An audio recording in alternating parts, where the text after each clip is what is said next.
Welcome to I dream. నేను ఉదయశ్రీ. మనతో ఇప్పుడు డాక్టర్ విజయానంద్ గారు ఉన్నారు. ఆయన కేవలం డాక్టర్ మాత్రమే కాదు, సమాజంలో ఏమైనా ఇన్సిడెంట్స్ జరిగినప్పుడు వాటిపై స్పందిస్తూ ఉంటారు సామాజిక స్పృహతో. సో ఆయనతో మాట్లాడదాం. నమస్తే సార్. నమస్తే అండి. నమస్తే. ప్రెజెంట్ ఒక ఇష్యూకి సంబంధించి చాలా చాలా పెద్ద చర్చ జరుగుతోంది. ఒక 70% ఒక సైడ్ అయితే, ఒక 30% ఒక సైడ్ అయ్యారు. మహిళలు అన్ని రంగాల్లో రాణిస్తూ ఉన్నారు, మగవాళ్ళకి ధీటుగా. అంతవరకు ఈక్వల్గా రాకపోయినప్పటికీ they are trying their level best. కానీ ఇటువంటి టైంలో కొన్ని ఇష్యూస్ పైన మహిళలు సలహాలు ఇస్తూ ఉన్నారు, సూచనలు చేస్తూ ఉన్నారు, పురుషులు సూచనలు చేస్తూ ఉన్నారు. నిజంగా అంతటి ఆవశ్యకత ఉందా? మహిళలకి వాళ్ళు ఎలా ఉండాలి ఏంటి అన్నదానికి సంబంధించి ఇంకొకరి సూచనలు తీసుకోవాల్సిన ఆవశ్యకత ఉందా? అసలు ఇప్పుడు అందరూ ఇచ్చే సూచనలు మీరు చూస్తూ ఉన్నారు కదా, ఇది సమంజసమేనా? అంటే ఇక్కడ ముఖ్యమైనటువంటి విషయం ఏంటంటే వివక్ష. అంటే ఇది తరతరాల నుంచి వస్తున్న వివక్ష. మీరు అడిగే ప్రశ్న సమాధానం చెప్తాను, బట్ దానికి కొంచెం బ్యాక్గ్రౌండ్. అంటే వివక్షలో ఒకరు పైన ఒకరు కింద అని భావించబడతారు. సో జెండర్ డిస్క్రిమినేషన్ అనేది కొన్ని తరాల నుంచి వస్తుంది, సెంచరీస్. ఏ వివక్షలో అయినా ఎవరైతే ఆధిపత్యం చెలాయిస్తాడో, అది లింగ వివక్ష అంటే జెండర్ డిస్క్రిమినేషన్ కావచ్చు, కాస్ట్ కావచ్చు, రీజన్ కావచ్చు, రిలీజన్ కావచ్చు, భాష కావచ్చు, ఈ పైన ఉన్నటువంటి ఆధిపత్యం చెలాయించే వ్యక్తి ఏం చేస్తాడయ్యా అంటే ఎప్పుడు తక్కువ చూస్తున్నటువంటి ఆ కింది వర్గాన్ని గుర్తు చేస్తూ ఉంటాడు. నువ్వు నా నుంచి నేర్చుకోవాలి, నువ్వు నా కింది వాడివే, నా కింది దానివి అనేది. ఆ క్రమంలో వీరికి ఈ మైండ్ సెట్ అంతా కూడా కండిషన్డ్ అయిపోతుంది. అర్థమైందా? కండిషన్డ్ అయిపోతుంది. ఇలా ఉండకూడదు నువ్వు, ఎందుకంటే నువ్వు నాకు సమానమని భావించడం లేదు. అమ్మాయి నవ్వకూడదు అందరి ముందు. ఏంది మగపిల్లాడిలాగా, మగపిల్లాడిలాగా అంటే అక్కడ చూడండి తేడా.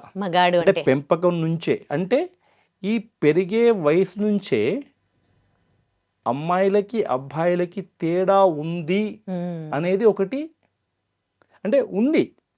అంటే మనం ఫిజియలాజికల్గా by body difference are different, but ఒక మనిషిగా ఆ సమగౌరవం అనేది, సమాన గౌరవం అనేది సమాజంలో జరగలేదు. ఎందుకయ్యా? దీనికి కారణం ఏమిటంటే పితృస్వామ్య వ్యవస్థ, ప్యాట్రియార్కల్ సొసైటీ. మరి ఈ రోజు నుంచి వచ్చింది ఏదంటే కాదు, కానీ క్రమేపీ కొంత మార్పు వచ్చింది. సో మరి ఈరోజు వివక్ష లేదా అంటే ఉంది, కానీ వివక్ష తన రూపాన్ని మార్చుకుంది. మీరు కెన్ యూ ఇమాజిన్? అంటే ఒక 70-80 సంవత్సరాల క్రితం భర్త చనిపోతే గుండు గీయించడం కాదండి, చంపేసేవారు. కరెక్ట్, అవును. సతీ సహగమనం. Can you imagine? అంటే మనము వీఆర్ నాట్ టాకింగ్ ఇంకెప్పుడో కాదు, ఇండిపెండెన్స్ దాదాపు 80 సంవత్సరాల క్రితం చంపేసేవాళ్ళు. అవును. అంటే ఎంత అమానుషమైనటువంటి విషయం. ఇంకా తర్వాత గుండు కొట్టడము, బట్టలు తీసేయడం, అంటే చీర కట్టడము, ఇంకా ఆ రకమైనటువంటి వాటికి చాలా మంది సంఘ సంస్కృతి, ఆ స్థాయిలో వివక్ష ఈనాడు లేదు. కానీ వివక్ష ఏమైందంటే సమాజం యొక్క స్థితిగతులు మారే కొద్దీ వివక్ష రూపం మారుతుంది.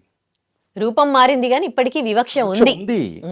ఆ వివక్షలో భాగంగానే ఆ పితృస్వామ్య భావాలు ఉన్నటువంటి వ్యక్తులు, పితృస్వామ్య భావాలు మగవాళ్ళకి ఉండవు, ఆడవాళ్ళకు ఉంటాయి. అదే కదా, because they have been told. అంటే ఇప్పుడు నాకు 4 అక్కలండి, 4 అక్కయ్యలు. నాకు తెలియదు ఎదిగే క్రమంలో. అంటే లక్కీగా మా అమ్మ మాకు అన్ని పనులు నేర్పించింది. కానీ మా అమ్మ కూడా అప్పుడప్పుడు అనేది, వాడు మగాడు, నువ్వు అంటే మొగోడు వంటిల్లోకి రావద్దురా అనేది. మళ్ళీ ఆవిడ నేర్పించింది మాకి, అది మంచి విషయం. So she made us to learn to cook, 3 brothers. So అక్కడంటే ఒక మైండ్ సెట్ తరతరాల నుంచి చెప్పబడ్డది ఏంటంటే అమ్మాయిలకు కానీ ఆడవాళ్ళకి కానీ నువ్వు తక్కువ, నువ్వు ఏం చేసినా కూడా. అంటే ఇప్పుడు మీరు చూస్తే వ్యవస్థలో ఏ రకంగానటువంటి ఈ భావజాలం ఉందని గమనిస్తే, ఇంట్లో భోజనం చేసేటప్పుడు ఫస్ట్ మగవాళ్ళకు పెట్టి ఆడవాళ్ళు తినాలి. అవును. ఎందుకంటే బ్రెడ్ విన్నర్ ఆయన అంటే దానికి ఒక కారణం ఉండొచ్చు. సాంఘిక పరంగా, సమాజపరంగా అప్పుడు ఏంటంటే ఆయన బ్రెడ్ విన్నర్ కాబట్టి తినేసి ఆ తర్వాత ఉంటే తినాలి. ఎందుకంటే ఈ హ్యాస్ టు బి హెల్దీ అన్నట్టుగా. బట్ అదే ఆచారం కొనసాగింది. దాని వెనక పితృస్వామ్య భావజాలం ఉంది కొంతవరకు. ఇకపోతే మీరు గమనించండి, సినిమాల్లో కానీ కథల్లో కానీ పిరికితనానికి చిహ్నంగా గాజులు, చీరలు కట్టుకున్నారా? చీరలు కట్టుకున్నావా? అవును. అంటే దాన్ని అంగీకరించింది సమాజం. అంటే దానికి చప్పట్లు కొడతారు జనాలు. అంటే మీరు గమనించి, అంటే నాకు కూడా తెలియదు, నేను మిగతా వాళ్ళ ద్వారా విని అవును కదా తప్పు కదా ఇలా అనకూడదే అంటే చీర గాజులు అనేది పిరికితనాన్ని, తర్వాత చేతగానితనానికి ఒక చిహ్నంగా అంచుకోవడం అది కరెక్ట్ కాదు కదా. కాదు కదా. అంటే ఒక స్త్రీ, ఆమె స్త్రీ కాబట్టి ఆ వేషధారణలో అది వేసుకుంటుంది. అంటే ఇక్కడ ఏంటంటే మీరు ఇది ఈరోజు వచ్చినటువంటి వ్యక్తీకరించేటువంటి భావజాలం కాదు. ఇది కొన్ని తరతరాల నుంచి మనుషుల సమాజంలో, అది భారత సమాజమే కాదు, వెస్ట్రన్ సొసైటీలో కూడా ఉన్నాయి. నేను 10 సంవత్సరాలు యూకేలో ఉన్నాను, 2 సంవత్సరాలు న్యూజిలాండ్లో ఉన్నాడు. అక్కడ ఉన్న జెండర్ డిస్క్రిమినేషన్ ఇంకొంచెం డిఫరెంట్గా ఉంటుంది, కొంచెం పాలిష్డ్గా ఉంటుంది. బట్ అక్కడ కూడా ఉంది కొంతవరకు ఇది బాగానే ఉంది టు బి ఆనెస్ట్. కానీ మనంత లేకుండొచ్చు. మనంత లేదు, ఒక డిపెండింగ్. సో మన దగ్గర కొంచెం ఎక్కువ ఉందని చెప్పొచ్చు. అయితే సలహాలు అదే, అంటే ఎప్పుడైతే నేను ఆధిపత్యం నాది, నేను పెద్ద, నేను గొప్ప, నేను నీకంటే పై అన్నప్పుడు నేను చెప్పడానికి చాలా ఇష్టపడతాను. అటువంటి బట్టలు వేసుకుని పోయావేంటి, ఇట్లున్నావేంటి అలా అనేది. అయితే ఇక్కడ మళ్ళీ ఏది కరెక్టు కాదనేది ఒక విషయం అయితే, ఈ అజామాయిషి చేసి చెప్పడం ఇంకొక విషయం. మరి మీరు ఇందాక అన్నారు అంటే చాలా పెద్ద గొడవ అయిపోతుంది, జనాలందరూ ఏదేదో మాట్లాడేస్తున్నారు, చాలా వల్గర్ లాంగ్వేజ్ మాట్లాడుతూ ఉన్నారు, అబ్యూస్ చేసుకుంటున్నారు ఒకరి మీద ఒకరు. కరెక్ట్. ఇక్కడ ఒక విషయం అండి, ఎప్పుడైనా భావోద్వేగాలు, ఎమోషన్స్ ఎక్కువైతే మనిషి లాజిక్ని కోల్పోతాడు. ఒక డాక్టర్గా కూడా చెప్తున్నాను, అది నేను చెప్పింది కాదు, సైన్స్ ఉంది దాని వెనకాల, శాస్త్రీయ పరిశోధనలు ఉన్నాయి. నేను ఆలోచించే విధానంలో తేడా వచ్చేసింది. ఆలోచించను, నా బుర్ర పనిచేయదు, నా నోటికి వచ్చింది మాట్లాడేస్తాను, కరెక్ట్, ఏదొస్తే అది మాట్లాడేస్తాను, డిఫెండ్ అయిపోతాను, ఆవేశం వస్తే ఆలోచన కోల్పోతాం. అబ్సల్యూట్లీ. సో ఏదేదో అనేస్తాను. ఆ క్రమంలో వాళ్ళని వీరనుకోవడం, వీళ్ళని వాళ్ళు అనుకోవడం. సో ఆ క్రమంలో కాకపోతే మనము ఒక చిన్న విషయాన్ని దాన్ని పెద్దగా చేసి మొత్తం మహిళా సాధారికత అంటేనే ఇది అని చెప్పడం కూడా కరెక్ట్ కాదు,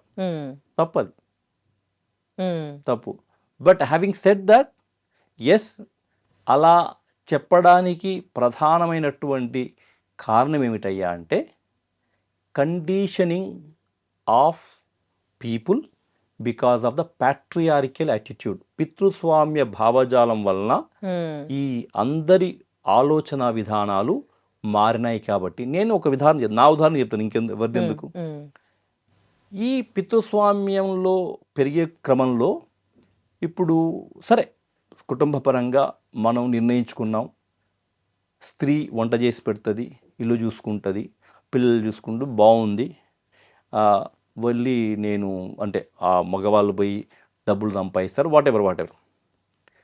నేను యూకేలో పనిచేసే ఒకసారి ఇలానే కాఫీ రూమ్ చర్చలో, మా ఆవిడ అప్పుడు ఏం పని చేయట్లేదు, సో జాబ్ చేయట్లేదు, నన్ను ఒక సిస్టర్ వల్లనే, Vijay what does your wife do, she doesn't do anything అన్న అనేసరికి they blasted me like anything. నన్ను what do you mean, I'm sure she must be cooking for you, she must be pressing your clothes or she అంటే ఈ ఇంట్లో చేసే పనికి తరిగినటువంటి విలువ, గౌరవం ఇవ్వడం మానేసాం మనం. కరెక్ట్, అర్థమైందా? అది కూడా అప్పుడు అనిపించింది, ఓహో విజయానంద్, నీ ఆలోచనలో మార్పు రావాలరా, అలా అనడం తప్పు. ఆ తర్వాత నేను ఎప్పుడు అనలేదండి ఇంకా. Yes, she does work, but she doesn't work for living. Okay. Of course now she is a teacher, okay. That's a different thing. So అంటే అక్కడ చూడండి, అంటే నాకు కూడా అవేర్‌నెస్ లేదు. హ్మ్.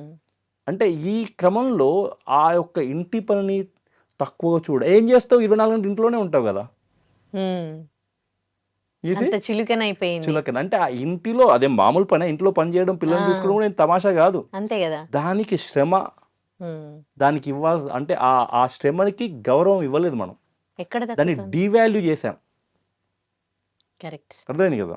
సో, ఇలా మీరు చాలా ఉదాహరణలు ఉంటాయండి అలా. చాలా అంటే there are so many examples in the part of our conversations hmm. Which reflect that man is superior, woman is inferior. Hmm. అది చాలా మందికి తెలియదు కూడా. టెక్నాలజీ ఇంత డెవలప్ అవుతోంది. అందరూ చదువుకుంటూ ఉన్నారు. అమ్మాయిలు, అబ్బాయిలు అందరూ చదువుకుంటూనే ఉన్నారు. కానీ మెచ్యూర్డ్ పీపుల్ కూడా అసలు అంటే ఎవరు వివక్షకు గురయ్యారో వాళ్ళే కూడా వివక్ష చూపిస్తూ ఉన్నారు అమ్మాయిల మీద. అండ్ రెస్పాన్సిబుల్ పాలిటీషియన్స్ చాలా వల్గర్‌గా మాట్లాడుతూ ఉన్నారు. నాకు ఒక సోషల్ మీడియాలో ఒక కామెంట్ ఒక ఆవిడ మాట్లాడడం చాలా చాలా చండాలంగా, హర్టింగ్‌గా అనిపించింది. వాళ్ళు బయట యూరిన్ పాస్ చేస్తారు ఆడవాళ్ళని చేయమనని. అది చాలా దురదృష్టకరమైనటువంటి అసలు ఏం ఆహ్, మాటలు అవి? అంటే ఒక అది రెస్పాన్సిబుల్ అది పొలిటీషియన్. అంటే మనం ఎవరి గురించి ప్రత్యేకంగా అనుకోకపోయినా మీరన్నది నేను విన్నాను. అది చాలా దురదృష్టకరమైనటువంటి విషయము. ఇక్కడ ఏమవుతుందంటే ఎవరైనా కూడా భీష్మ పితామహుడు అన్నాడండి. ఏమని? "ఏం చేశావన్నది కాదు, ఎందుకు చేశావన్నది ముఖ్యం." నీ మోటివ్ చాలా ఇంపార్టెంట్ ఏ పని చేసినా. ఇక్కడ ఈ రోజుల్లో ఇప్పుడు మనం చూస్తే ఈ సోషల్ మీడియా డామినేటింగ్ వరల్డ్‌లో ఎవరికైనా సెన్సేషన్ కావాలి. ఈ హ్మ్. సెన్సేషనలిజంలో భాగంగా విజయానంద్ అనేవాడు మాట్లాడినప్పుడు ఏదో ఒకటి చెప్పేసేయాలి. హ్మ్. అంటే అందరూ నన్ను చూడేసేయాలి హ్మ్. అనే ఆదుర్త కొంతవరకు ఉండొచ్చేమని నా అభిప్రాయం. హ్మ్. వాళ్ళు హైలైట్ అవ్వడానికి ఏదో ఒక విధంగా ఆ! నెగెటివ్ గానే హైలైట్ అవుతున్నారు కాబట్టి అది సాడ్ నో. నెగెటివ్ వేలో అది పోతూ చాలా ఉన్నారు. చాలా చాలా మంది అంతే. విషాదకరమైనటువంటి విషయం. ఇలా వల్గర్‌గా మాట్లాడి హైలైట్ అవుతున్న వాళ్ళు అక్కడ చాలా మంది ఉన్నారు. అంటే ఇప్పుడు ఒక అదే అంటున్నా, సభ్యత, సంస్కారం అనేది అంటే మనిషి ఉండే విధానమే గాకుండా మనిషి మాట్లాడే విధానంలో గూడా ఉంటుంది. కరెక్ట్. అంటే అది అది ఇంకా అనాగరికమైందని జెప్పొచ్చు. మీరు ఐ డోంట్ నో, ఆకాశవాణి ఈ రోజుల్లో ఎవరైనా వింటున్నారో లేదో గానీ, హ్మ్. ఉదయం 6 గంటలకి పెట్టగానే ఒక శ్లోకం వచ్చేదండి. వాణ్యేకకరణం సంథింగ్ ఐ కాంట్ రిమెంబర్. దాంట్లో ఆ శ్లోకం యొక్క అదేంటయ్యా అంటే, అంటే మీరు రాసుకునే సుగంధ ద్రవ్యాలు గానీ, మీరు వేసుకునే అందమైన బట్టలు గానీ, పెట్టుకునే నగలు గానీ, ఇవేవీ నీకు భూషణాలు కావు. ఇవేవీ నీకు అలంకరణాలు కావు. హ్మ్. అసలైనంకర అలంకరణం ఏందంటే వాగ్భూషణం భూషణం. హ్మ్. అంటే నీ మాట నీకు అలంకారం. హ్మ్. అంటే అలంకారపరమైనటువంటి మాట, ఎదుటి వ్యక్తిని గౌరవించి మాట్లాడాల్సినటువంటి మాట, ఎదుటి వ్యక్తిని సమాజం గూడా గావచ్చు. ఆ మాట అనేది చాలా ముఖ్యం. హ్మ్. అంటే అటువంటి అందమైన అంటే మనకు అందాన్నిచ్చేటువంటి ఆభరణమైనటువంటి ఆ మాటల్ని మనం ఆచితూచి ఆలోచనతో మాట్లాడకపోతే ఇలానే భావోద్వేగాలు పెరుగుతాయి. ఇలానే జనాలు ఒకరినొకరు ద్వేషిస్తారు, దూషిస్తారు. పోనీ వాళ్ళు దూషించడం సెకండరీ.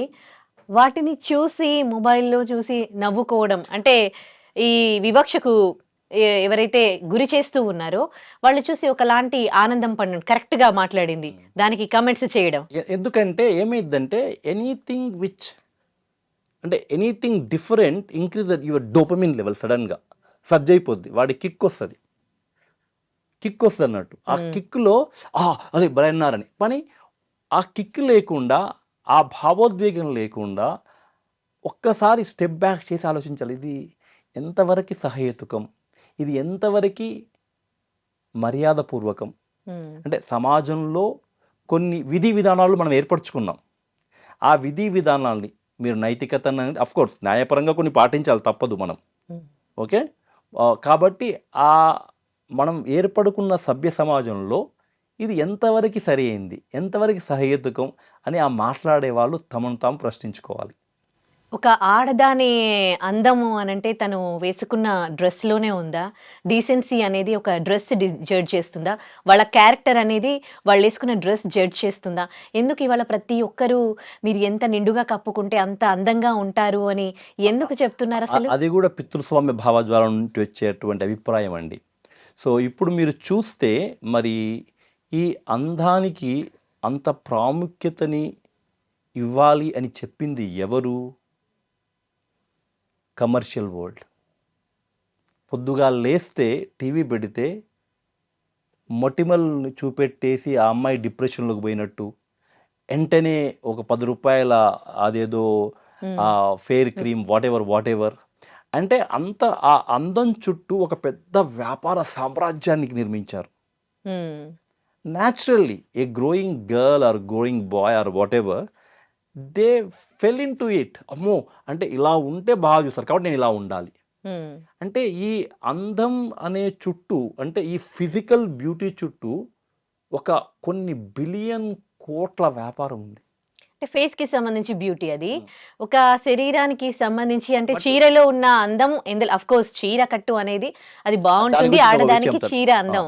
వెల్ దాని గురించి కూడా నేను చెప్తాను. అయితే అగైన్ ఇక్కడ ఏందంటే ఈ ఈ ఆధిపత్యం ఉన్నటువంటి భావజాలం ఉన్నటువంటి వ్యక్తి ఒక నిర్దేశించుకుండు ఇట్లా ఉంటేనే బాగుంటుంది అని. Again it's okay. All about your mind set. Okay. And ఇప్పుడు ఆటలు వాడతారు చాలామంది. మరి నీకు అటువంటి అశ్లీలత, తర్వాత అసభ్యత మరి ఆటలు వాడే క్రీడాకారులను మనం చూడమే. హ్మ్. మరి దీనికి సాధారణంగా జనాలు ఓ మాట చెప్తుంటారు. ఇలా అయినందుకే రేపులయ్యాయి అట్లా అని. హ్మ్. అది దానికి ఎవిడెన్సే లేదు అలా.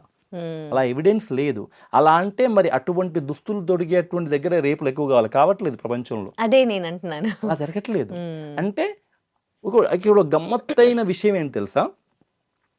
ఎప్పుడైనా ఈ ఆధిపత్యంలో పైన ఉన్నవాళ్ళు అంటే వివక్షను చూపేవాళ్ళు ఎవరైనా అంటే ఇది ఈ అమ్మాయిల మీద జరిగేటువంటి ఈ అరాచకాలు అది వాస్తవం.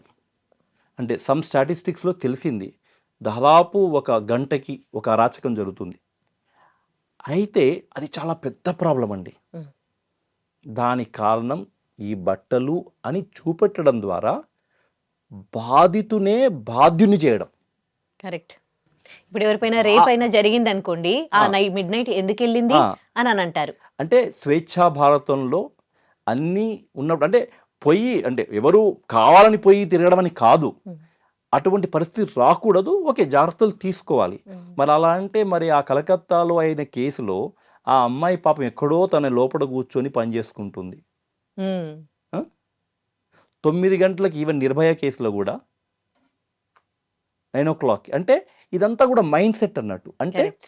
ఈ బిగ్గర్ ప్రాబ్లమ్‌కున్నటువంటి వేరే అంటే ఈ భావజాలాన్ని ఆ మైండ్ సెట్ అంటే ఆ అశ్లీలంగా తర్వాత అసభ్యంగా చూడడం నీ మైండ్‌లో ఉంది. హ్మ్. నీ మైండ్‌లో ఉంది. అది చిన్నప్పటి నుంచే వాళ్ళకి నేర్పించాలి. హ్మ్. అంటే ఆహ్, ఆహ్, స్ ఈ స్ నేను అంటే వీటన్నిటికి కారణం సమాజమే. ఆ మగపిల్లలకి, ఆడపిల్లలకి అందరికీ చిన్నప్పటి నుంచి అది నేర్పించాలి. ఆ గౌరవం నేర్పించాలి. అంటే నిండుగా కప్పుకున్నంత మాత్రాన గౌరవిస్తారనలేదు. అయితే మీరు చీరన్నారు. ఇది ఒక ఇంట్రెస్టింగ్ స్టోరీ చెప్పాలి మీకిక్కడ. హ్మ్. నేను ఇంగ్లాండ్‌లో పనిచేస్తున్నాను. ఆక్స్‌ఫర్డ్‌లో. అప్పుడు నాకు డాక్టర్ గారి పేరు చెప్పనులేను గాండి. హ్మ్. ఒక ఆహ్, యూరోపియన్ కంట్రీ నుంచి అంటే ఇంగ్లాండ్ కాదు. వేరే యూరోపియన్ కంట్రీ నుంచి పనిచేస్తున్న డాక్టర్ గారు వచ్చారు. వచ్చి ఆవిడ ఇంకో హాస్పిటల్‌లో పనిచేసి ఆక్స్‌ఫర్డ్‌కొచ్చారు. ఒక పలానా కన్సల్టెంట్, ఇండియన్ కన్సల్టెంట్ గురించి మాట్లాడుతున్నారు. హ్మ్. మామూలుగా మనం చీరను ఏమనుకుంటాం? చాలా మంచిది, చాలా బావుంటది హ్మ్. అలా అంటాం. ఆ అమ్మాయి ఏమందంటే, "oh! What you think the doctor? She wear the sari to the hospital. She expose everything." Hmm. అంటే సీ హౌ ద పర్స్పెక్టివ్ అనేది. అంటే ఒక్కొక్కరి ఆలోచన విధానము, దృక్పథం అంటే ఏ రకమైనటువంటి పర్స్పెక్టివ్ అనేది చూడండి. కరెక్ట్. అంటే మనం ఒకవైపు చీర మంచిదే అంటున్నాం. హ్మ్. కాకపోతే ఈ అమ్మాయి చూడండి అంటే వాళ్ళు ఇట్లా యేసుకుంటారు. ఆ యూరోపియన్స్ ఏందంటే మొత్తం యేసేసుకుంటారు. హ్మ్. అంటే ఫుల్ కింద నుంచి పైన ఏమంటారు స్కర్ట్ వేసేది అవును. అలా అనేది. అంటే again it all depends upon correct. What Mind mind set you are looking at it. Exactly. Thank you so much thank you sir. అండి. నమస్తే. యా, నమస్తే. నమస్తే.